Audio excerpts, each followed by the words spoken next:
Stay warm and save every day, all in the Kroger app. Get fresh Purdue boneless chicken breasts for $3.49 a pound. Then find low prices on thousands of items like sparkling ice water, Kroger brand chips, and more, all with your card. Shop these deals at your local Kroger, less than 5 miles away. Or tap the screen now to download the Kroger app to save big today. Kroger, fresh for everyone. Prices and product availability subject to change. Restrictions apply. See site for details.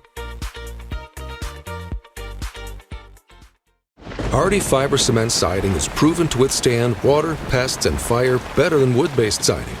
And it looks better while doing it. Hardy Siding has been chosen for 10 million homes and counting. See the proof at jameshardy.com.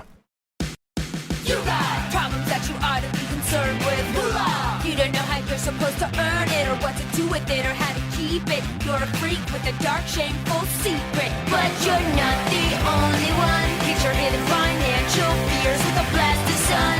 Now your healing has begun. It's Bad with Money with Gabe S. Dunn. Welcome to Bad with Money with Gabe Dunn, a show about finances and feelings where we don't talk down to you. Guys, hold on to your butts because we have a guest that has come up in our mailbag a bunch and people have been requesting because she did the boring episode. I think it was called A Listener Asked to Come On the Show. So go and find that one. Stephanie Lee, do you want to tell the people who you are and what's happened since we did the boring episode? Oh, sure. So I have a business called Frequently Text Questions where I help people learn things that they want to know about money, like how to self-prepare their taxes or to better understand retirement saving options, things like that. And since I came on the show last year, I was very inspired by it. So I started a weekly newsletter called The Boring Newsletter. And so if you're interested in signing up, you could do that at my website, frequentlytextquestions.com. And every week I write about something that I think most people would find maybe boring, but I think is secretly awesome. I think of you every time I see those TurboTax commercials that are like, don't do your own taxes. And I'm like, I bet this drives Stephanie up a wall. Yeah, I think most people probably could do it themselves if they want to. Not everyone wants to, and that's totally fine. But I think if you're interested, it's, don't feel intimidated. You can do it. You can learn. And it's a wonderful entry point to learning about other aspects of managing money as well. So that's actually, to me, the best reason to do it yourself is because it helps you start to feel empowered and, get on top of your own money issues.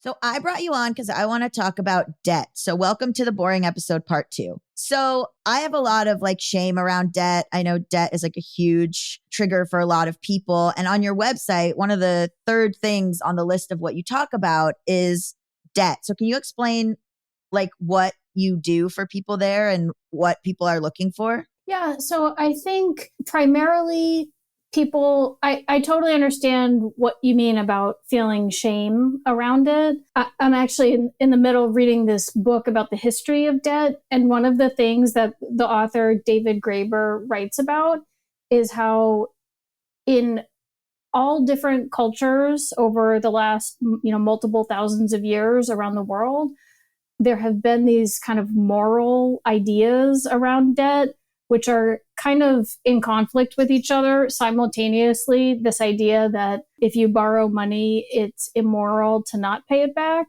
But then at the same time, people who lend money are immoral, right? And so we have these kind of conflicting ideas around it. I think that it's not a very helpful way to think about it when it comes to day-to-day, how do I manage my personal finances? I guess I have a kind of a practical approach. And so if someone is in debt and does not want to be, step one is making that decision. And then step two would be making a plan, right? And so, sitting down and making a plan and kind of getting your arms around it, that's, that would be the program there. What's the first step of making a plan? Right. Yeah. So I think step one is to make a list of all of your debts.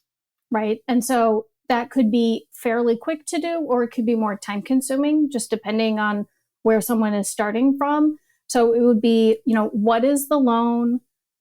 Where is it owed to? What is the outstanding balance today? What are the required monthly payments or required minimum payments? And what's the interest rate, right? So just a list. I have, this visa and it has a $2,000 balance. I have this student loan and it's $3,000, right? Just what are they, right? Just to lay it all out. That is step one, because if you don't know what you're trying to pay off, you can't really make a specific plan for it. I would say step one is cry.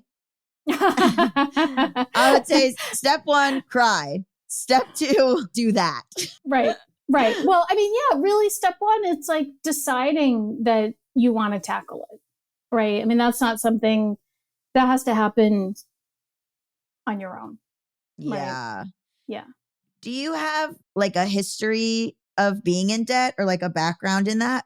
I don't. My partner, when we first met, had student loan debt, and I think had a lot of shame around it from starting a program that they didn't finish, and we had some discussions around kind of, well, okay, what's the plan?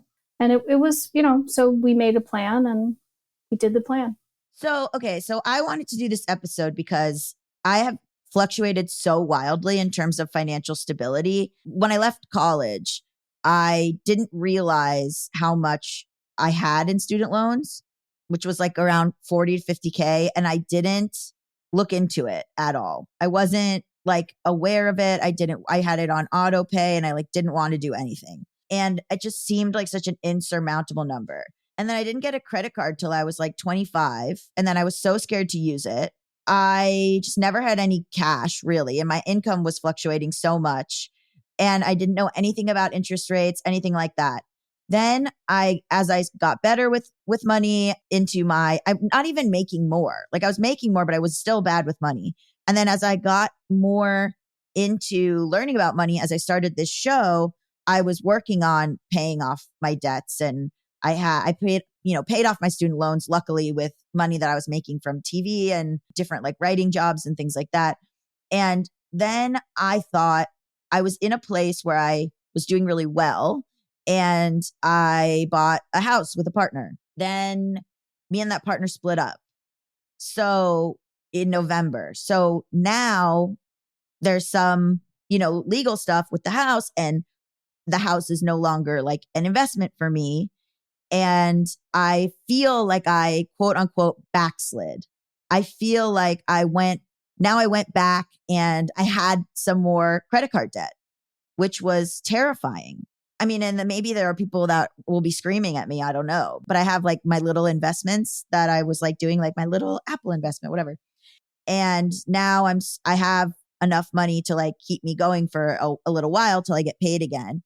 But I was like, wow, I really like fucked up. I'm really like not as good as I thought I was. I can't believe I'm back in debt. Like, I can't believe because I was like, well, I've learned everything, and I there's no way I could ever get back in debt. And I think the big thing is that I wanted to like have you on, and I wanted to talk about this openly, because I think it's not linear, and there are so many ways and reasons that people get back into debt or are in debt and then not in debt, or, can you speak a little bit to like the reasons that people get into debt and like why it's like not all the same, and, stuff like that. It's almost like saying, well, is everyone's life the same? Like sort of obviously no, right? And so, it could be something that happens that is just an outside force, right? Medical debt, super common, any kind of a big life change, right? It could be splitting up from a partner, you're living with other family and then you just can't, any number of reasons, right? Job loss, or if you share finances with someone in the household, maybe their job loss, car accident. And so you need an emergency repair on your car because without your transportation. You can't get to work, right? I mean, it's just, like, I could keep going, right? Anything that can happen in life, right? Because I mean, money kind of touches everything, you know? And so there's all kinds of things. And, you know, it's like, look, that doesn't mean that it doesn't mean you don't know things about money. It doesn't mean you did bad, right? It just means maybe you didn't have an emergency fund, or, you know, I don't know, something else, right? Maybe you're working on it, but you just didn't build it up yet, right? I mean, it just, you know, so it's like, you just make a plan and then just start working on the new plan, right? Something changed in my life. Okay, I need a new plan. Okay, this is the new plan. You know, I had sort of said, oh, I don't have experience with debt. I have mortgage debt right now. Sometimes I forget. I don't think of it that way, but of course it is. Of course it's debt. We were in a different home previously and had made a certain amount of progress. I have a goal of paying it off earlier than required. And then we moved to a different home, and then I kind of had to reset that. Right. And so I guess I could say, oh, it's backward progress, but I don't think of it that way, because we moved to a different area and we love it. And so I'm like, look, I get all these benefits in my life from it. I made a choice, right? I just decided, okay, this is the new plan. Here's the new thing happening in life. Okay. And so it has some financial implications. I understood it. Okay, here it is, right? If you split up with a partner, I mean, what are you going to say? Oh, the only thing that matters in my life is financial implications of something? I mean, of course not. You know, you have to make the right decisions for your life, and then you'll figure out the money stuff, you know, that goes with it. Thank you. I'm just going to play that clip every time I feel.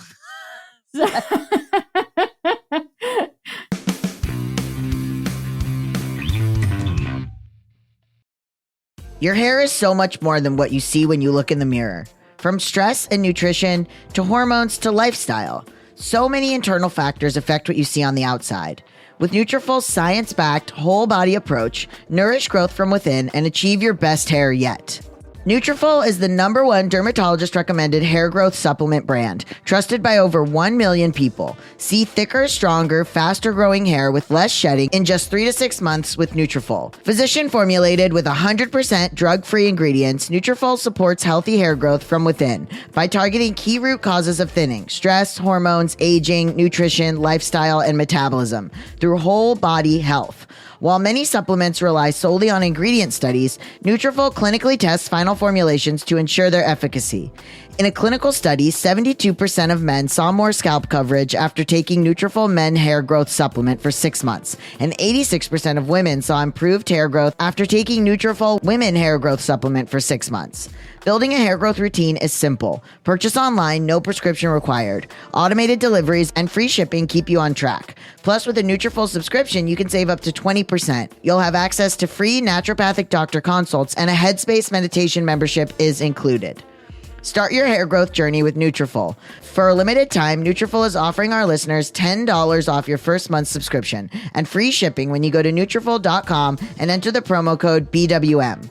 Find out why over 4,500 healthcare professionals and stylists recommend Nutrafol for healthier hair. Nutrafol.com, spelled Nutrafol.com, promo code BWM. That's Nutrafol.com, promo code BWM. New Year's resolutions are so hard to follow.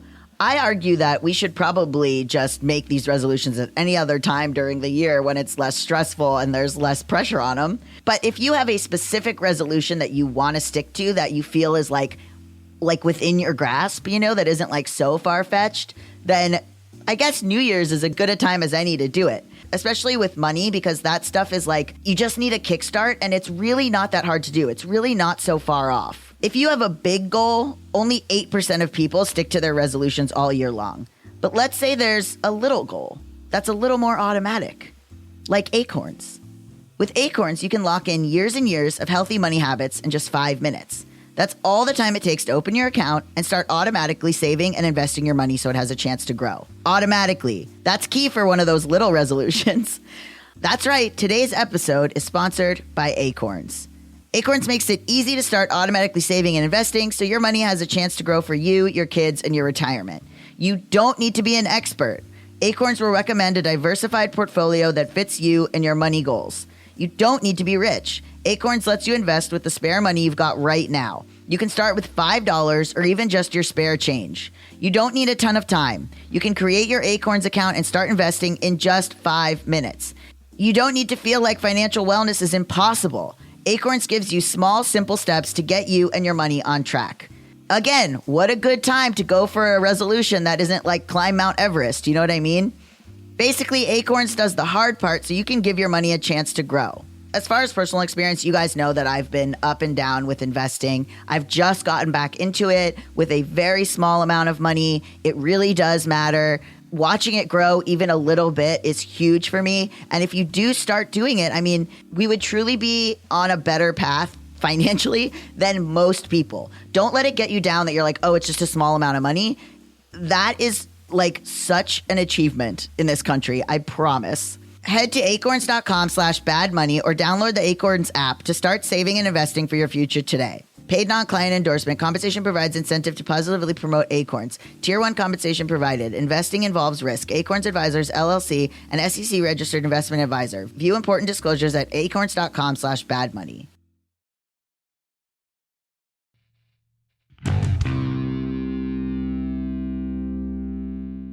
You know, it's funny, I get interviewed a lot, right, for this show. And I just did one where they were like, Gabe Dunn, like show Bad with Money, started Bad with Money, and now they're good with money. So tell us what's going on. And I like in the back of my head know that everything is real fucked up right now.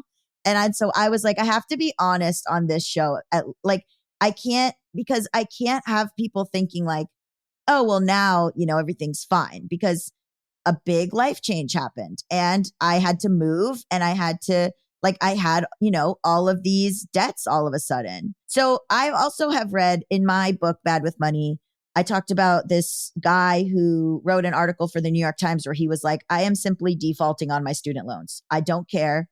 I will not be punished for pursuing education. Fuck off. So can you think like, and then sometimes I think for me, like, okay, it's like having a credit score, and then it's also like the psychological component. But like you were talking about the history of debt, like why do people think, oh, I need to pay it off? Is there a real tangible reason? You mean like why people sometimes think about it as a moral issue specifically? Yeah, like, I mean, or why are what moral reasons? And then is there really a reason? What happens to you if you don't pay it? Right. Well, so yeah, I mean, why do people think that it's a moral issue? I don't know. That's a big question. Like, I'm not sure. I think it's just psychological. Like, I guess not moral, but I guess like psychologically, we're taught to feel, oh my God, I'm less than. I totally. Well, and I mean, it kind of goes with other parts of dominant culture where people with more money are viewed as better in all kinds of ways, you know? I mean, I think there's also that, like you touched on this very practical question of, okay, what's going to happen to me if I don't pay? Yeah. Tell me what's going to happen to me. Yeah. So the answer to that, it depends on what kind of debt you're talking about, right? So if you're talking about a mortgage for a home, if you wait long enough, at some point, a sheriff can come and evict you from your house when you get foreclosed on. I mean, that's your worst case scenario. What about if you're credit card debt? Like you're just a person like me living in an apartment. Right. And then credit cards can get sent to collections.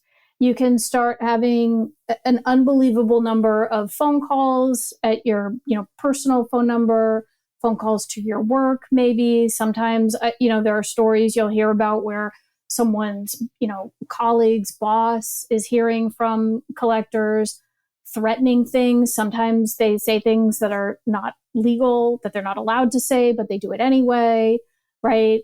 Just trying to get you to reach an agreement to pay, something on it. Credit cards, right? I mean, but the first thing that happens is when you stop paying is you start accruing additional interest charges, right? And so, I mean, that's true for, I think, pretty much every kind of debt. One thing to know about student loans is that those are not dischargeable in bankruptcy. So that means if you decide to file bankruptcy, you go to the court and you say, look, I can't pay my debts. right? And there's a very long, from what I understand, unpleasant process where you have to pay fees to the court and they get information, all kinds of paperwork from you, your tax returns, every scrap of paper they need to figure out what kind of debts you have, what your income is, what kind of assets you have. And if the court reaches a conclusion, indeed, you cannot pay your debts, they will wipe your debts clean for you, but only for the types of debt that are considered, quote, dischargeable in bankruptcy. So that would be like credit cards are dischargeable in bankruptcy, but student loans are not. And so what that means is those student loans you're still going to owe. Even if you decide you're going to declare bankruptcy, which is going to screw up your credit for the next 10 years, you still owe on the student loans. And the federal government can garnish part of your wages if you're not paying them. And if you get old enough, they can garnish part of your Social Security. I once helped prepare taxes for a client who was having her Social Security garnished because of student loans. So it's pretty serious. Yeah, it could be up to 10%. I think it's up to 10% of your wages that they can garnish. What happens when you declare bankruptcy? Well, I mean, other than that kind of general description that I gave, that's about as much detail as I'm familiar with. But don't they put your name in the newspaper? Oh, yes, it does become a matter of public record. And so I think the details of that probably vary depending on exactly where you live in the country. But yeah, it becomes a matter of public record. It's something that goes on your credit report. You know, if you have let's say you're applying for a job and they do a background check, it could come up. If you're applying for any credit in the future, like a mortgage or a credit card, or even sometimes certain utilities, they'll run a credit check. Or if you're signing up for a new cell phone plan, sometimes they run a credit check. There are a lot of situations where it can come up. And so that would show up in all of those different scenarios. Oh my God. Yeah. Yeah. I mean, people who have gone through the process often compare it to like losing a loved one, a divorce, some like a very big traumatic life event that is extremely unpleasant that they hope no one else has to go through. What would you say is the second step of the getting out of debt plan? Right. So if kind of after you've decided, if step one is making a list of all your debts, step two would be making a plan for your money that would include some debt payoff, right? So at its kind of core level, I think it's pretty straightforward. It's like you have a job, so you have a certain amount of money that's incoming, and that could be, if it's a steady paycheck every month, then it's steady. If it's variable income, fine, it's variable, right? But you've got your incoming, and then you have your outgoing, right? And so your outgoing money, you're going to probably want to divide into your absolute required things and then everything else, right? So the absolute required things, that would be your housing, your food, utilities, transportation to work, right? And then everything else, it's probably up for grabs. To me, it was so easy to get there and so hard to get out of that the number just seems insurmountable. Like with interest rates, like, is that the order? So I'm looking at like the order in which you pay off various debts. Like the right order is like whatever has the highest interest rate, or is the right order like medical, credit card, then student loans, like what, or is it just looking at the interest rate? Because I went by interest rate. Right. So yeah, so that people call that the debt avalanche method. Yeah, so there's kind of two common approaches. When someone is making a plan, what is the order that I should work on paying off my debts? And I'll just say up top, the most important thing is that whatever plan you pick, that it has kind of resonates with you and you like it, because if you don't stick with the plan, it's not going to work. So pick a plan that you think works for you, right? But the two common approaches, one would be to list out your debts and you could rank them highest interest rate first and then lowest interest rate last. And so you would start out by saying, okay, I have a credit card loan. It has a 20% interest rate. Everything else, which would be, that's not a crazy number, right? It has a 20% interest rate. And then my next one is, my student loan, and it has a 6% interest rate. And then, everything else is, maybe less than that or whatever is in between, right? So start with that highest one, and then you're going to pay the minimums or just whatever is required on everything else. And then all your extra money will go to that first one, right? So let's say you do your budget. It's, X amount for my rent and for food and for everything else. And you have, I'm going to just use round numbers to make it simple. Let's say you have $1,000 a month that you could put to debt. And the required minimum on, let's say you have 4 loans and loans 2 through 3 and 4, the required minimums add up to like $400. Then $600 would go on loan number 1, right? And assuming that, let's say the minimum or the required payment on loan number 1 is like $300, then you would be paying an extra $300 on top of that each month. And you would just keep doing that until loan number 1 is totally paid off. Then you would take that $600 that had been going to loan number 1, you would start throwing that at loan number 2. And keep paying in loan 3 and 4, you're just doing still the monthly required amounts, right? And then everything on 2. You don't want to realize that you're only paying the interest rate. Right.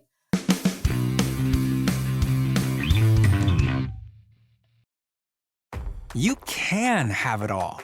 Great pay, awesome benefits, a flexible schedule, the chance to grow. At Cox, we're recruiting auto and diesel technicians to join our Mannheim and Fleet Services teams. If you're ready for a new job and want to experience an award-winning workplace, drive your career forward with us. Visit cox.career/autotech to learn more. That's cox.career/autotech. At Kroger, an annual Boost membership just got even better. Now you can choose from Disney Plus with ads, Hulu with ads, or ESPN Plus on us when you sign up. Plus, enjoy unlimited free delivery, double fuel points, exclusive offers, and free items. Sign up for a Boost membership today. It's an easier way to save, including new streaming options to relax with while we deliver your groceries. Kroger, fresh for everyone. Restrictions apply. See site for details.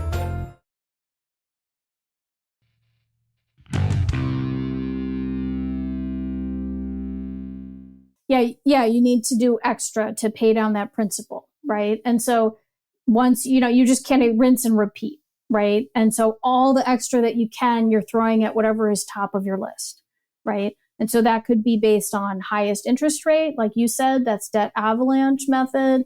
And then the other method that a lot of people like is called debt snowball. And that's where you start out with whatever has the smallest balance, the amount outstanding on the loan. And then you get that one done first. And then you go to the next largest, you do them in that order. And even though from a strictly mathematical sense, you'll pay more in interest, it has a psychological effect on people. You take your littlest loan and you get it paid off. And it's like, oh my God, I did it. I got one paid off.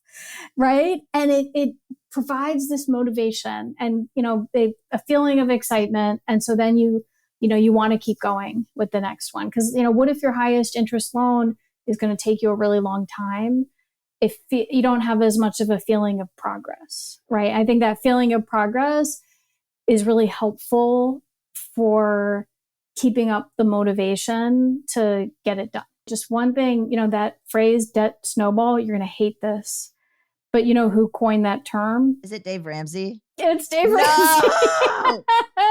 No, he's like the boogeyman. I know. Oh my God. You say his name 5 times and he shows up. Candyman. Yeah. Well, wow. Make sure that you're not just paying the interest rate, because you can look and be like, oh, wow, I'm really paying this off every month. And it's like, no, you're just paying the interest rate. The loan is exactly the same.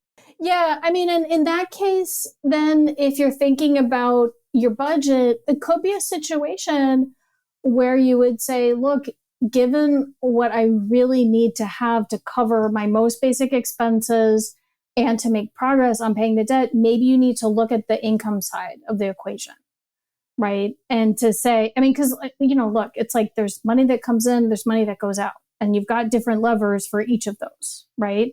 And so if you look at your income and you say, okay, maybe I need to try to make more money.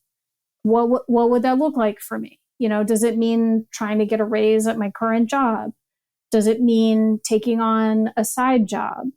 That's going to be different for everyone, but, just kind of knowing like, look, here's something that I want to do. You don't have to become an entrepreneur or something. It could just be, a part-time job that you're going to do just for a short period of time while you're trying to accomplish this goal.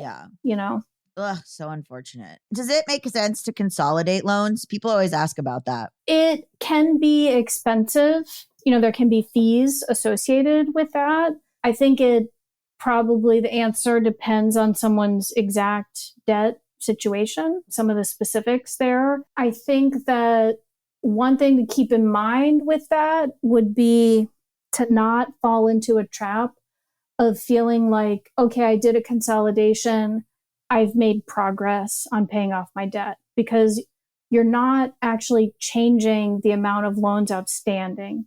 If you do a consolidation, you're just reducing the number of loans that you have and maybe changing the interest rate, but the amount outstanding would be the same, right? And so keeping that kind of psychological component in mind, I think that's really important. Yeah. Can you explain, sorry, I said that, but can you explain what consolidating means and the ways that it's like what the companies are and like how it happens? Yeah. So let's say that you have, two different credit cards that have a balance each $2,000, right?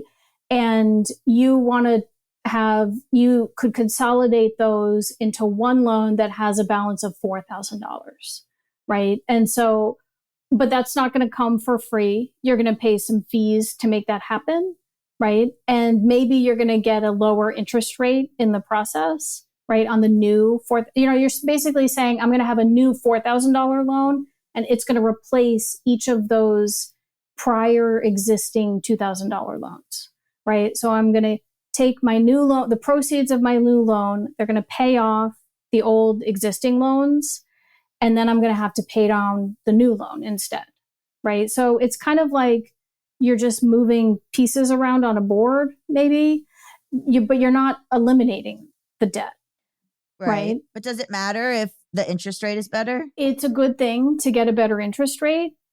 I would say you might want to think about, well, what's it going to cost me to do a consolidation loan? And how does that compare to the interest that I might save? What would it cost you? Fees from doing a consolidation loan, right? I mean, it's just like if you, for example, refinance a mortgage, you have to pay a transaction fee to do that. And so it only makes sense to go ahead with a refinancing transaction if the interest you will save while the loan is outstanding would outweigh the fee, right? It's kind of like that, right? And so it's kind of a math question. So, and it takes effort to do it as well, right? And so depending on someone's debt situation, they might want to just focus on how can I pay it off, right? How can I take all my effort and energy and think about how can I just pay this off? So here's maybe a thing that I thought of that is you're going to tell me is bad. What if you have a credit card that has like a 14% interest rate, and then you open another credit card that has 0, and then you use that credit card to pay the other credit card, and then you have like a balance transfer. Yeah. What about that? Yeah. So that's fine. If you say, look, scenario 1, I have a 14% credit card. I'm going to pay it off over the next year. I'm going to pay, X amount per month to get it paid off. And then I take scenario 2. I do the balance transfer. You have to know if there are fees to do that, right? And then I'm going to do that exact same plan of paying X amount a month to pay it all off. If the interest you would save in scenario number 2 is more than whatever the balance transfer cost, then great, that's a good plan. But don't trick yourself into thinking I did the balance transfer and so therefore my work is done. No, your work is not done. The work is actually paying down the balance. You know what I mean? Yeah. So it's not a terrible idea. It's a fine idea. Just don't trick yourself like, okay, and now I'm done. Right. I was thinking about I was like, well, you could do a balance transfer. Then you have a year. It's a new credit card. So you have a year of not free. You have a year of no interest rates. And then, but I guess that's just sort of running from the initial problem. Yeah. I mean, look, I think it can be a good part of a plan, right? But it's not the whole plan. Does that affect your credit score at all to close the one and then open the other one? It can. That might be fine. Right. And then also keep in mind there is a difference between paying off the balance on a credit card versus closing the account entirely. Yeah. You could have a credit card where you pay it off. You could even cut up the piece of plastic and the account is still open. Right. You could take a credit card, you could put it in a drawer, you could cut the card in half if you want to make sure you're not going to use it again, but the account could still be open. You can always call them. They'll mail you a new one right away. They'll be happy to mail you one if you want. But so if you want to leave the account open and not use the card, that is definitely fine. Also, if you want to close it, that's fine too. Right. I think people worry about credit scores a lot. And sometimes when they don't need to, it's almost like if you just live your life and try to work on having good finance practices, the credit score, usually it's going to just take care of itself. Yeah. If you're worried, if the thing that's on your mind is, I want to get out of credit card debt, well, are you going to be applying for more credit cards right now? Maybe not too much, and so in which case, does your credit score really matter? No, you just do the one and then balance transfer. And then next year, do it again. And then next year, do it again. That's galaxy brain, baby. Yeah.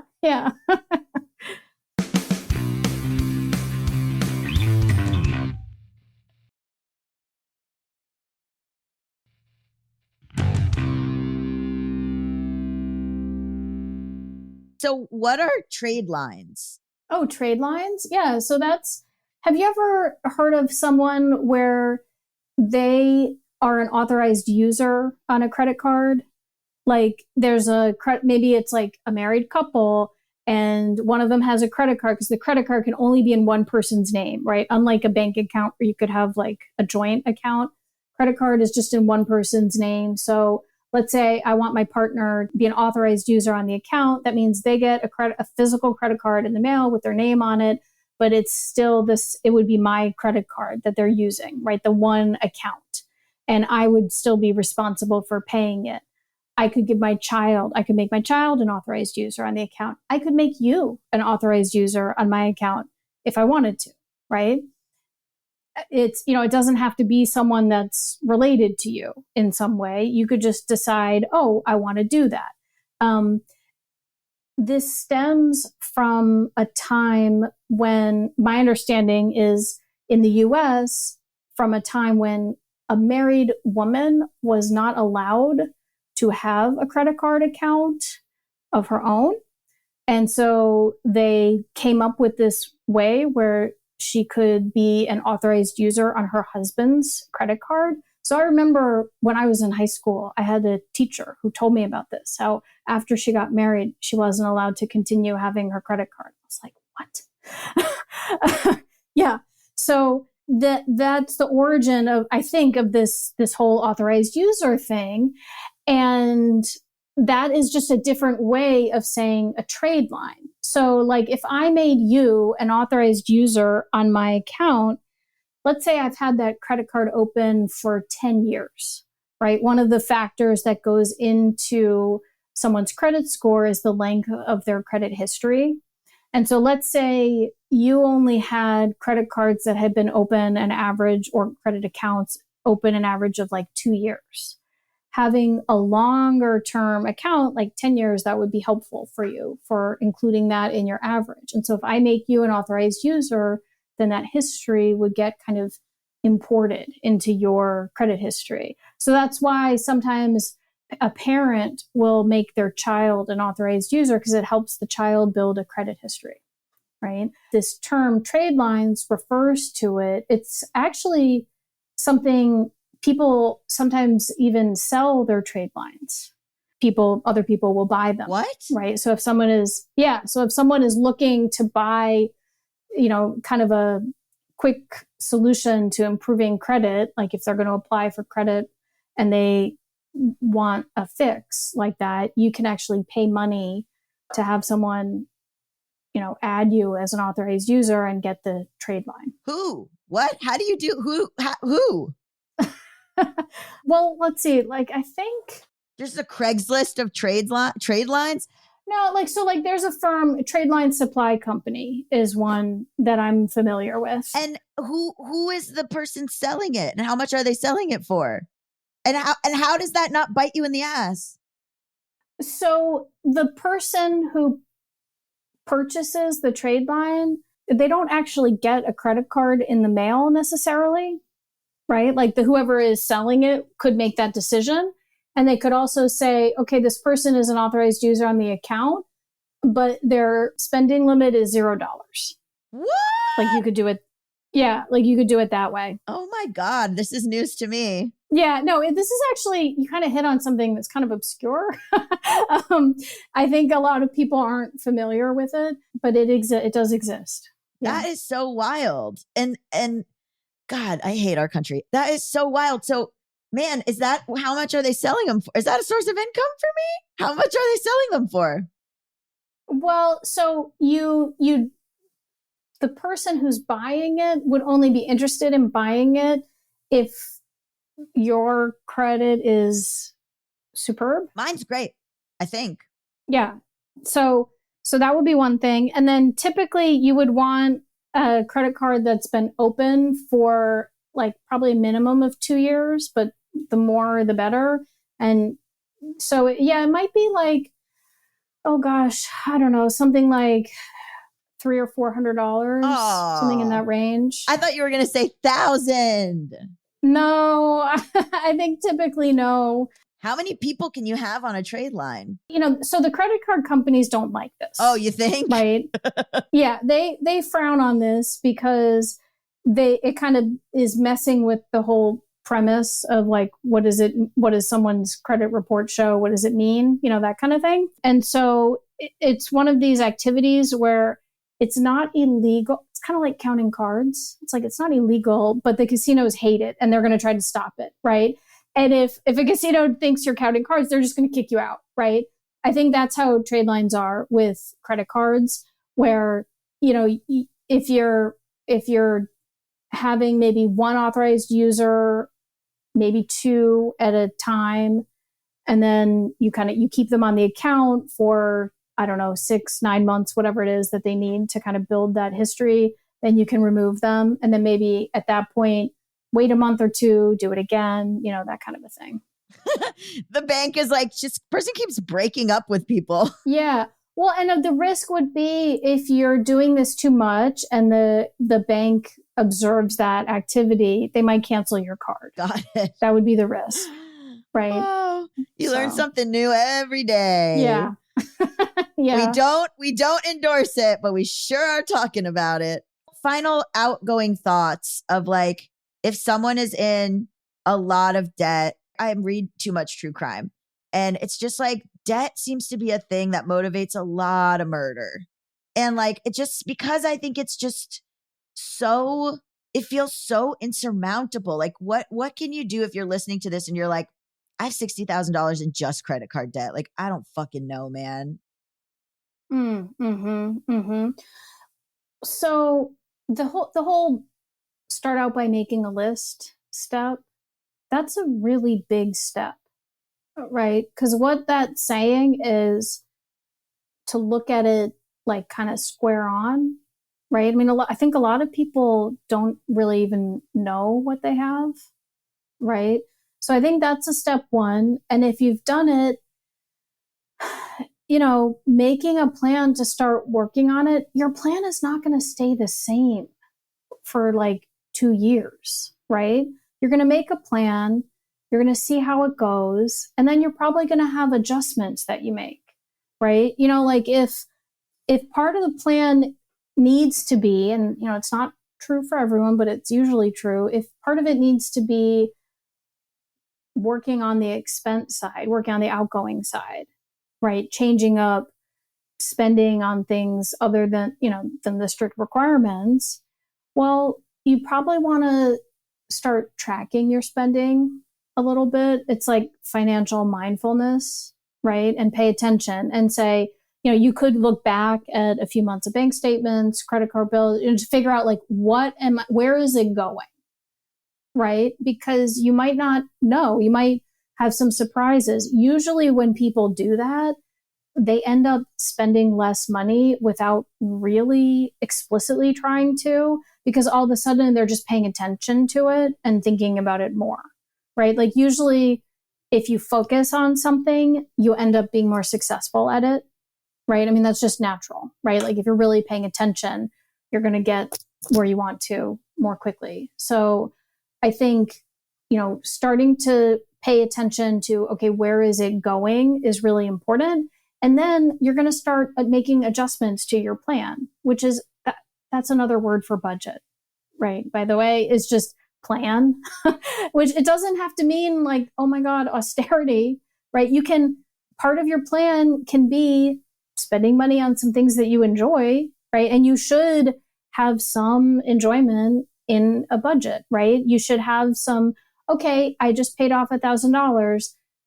I'm going to treat myself to, whatever gives you joy, a fancy latte, a manicure, a massage, whatever it is, right? You get to have a treat, right? New sneakers. Yeah, new sneakers. Some kind of something nice that's like affordable for you, but is still like nice and awesome, right?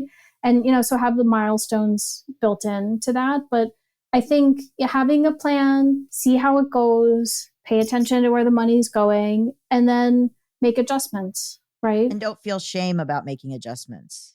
No, that's normal. Making adjustments is normal, right? It's, I don't know, it's kind of unrelated, but I was hearing someone talk about like COVID safety, and they were saying like, look, maybe you were doing things before where you didn't take any safety precautions. And then now you realize like, oh, actually, maybe I should. They were like, it's okay. Just start doing it. It's fine. So. Yeah. I have to just stop looking at things as linear and being like, this is backsliding. This isn't backsliding, Right. Yeah. I mean, life is just life, That is true. It's hard. It's a hard thing to come to realize, weirdly, but yeah. Yeah. Well, thank you so much for returning. I really appreciate it. Where can the listeners find you and find out more about you? Oh, sure. Yeah. So thank you so much for having me. I'm sorry, some of this discussion was kind of dour. No, this is what we like. This is what we like. Okay. Yeah. So people can find me at my website, which is frequentlytaxedquestions.com. Thank you. No, thank you.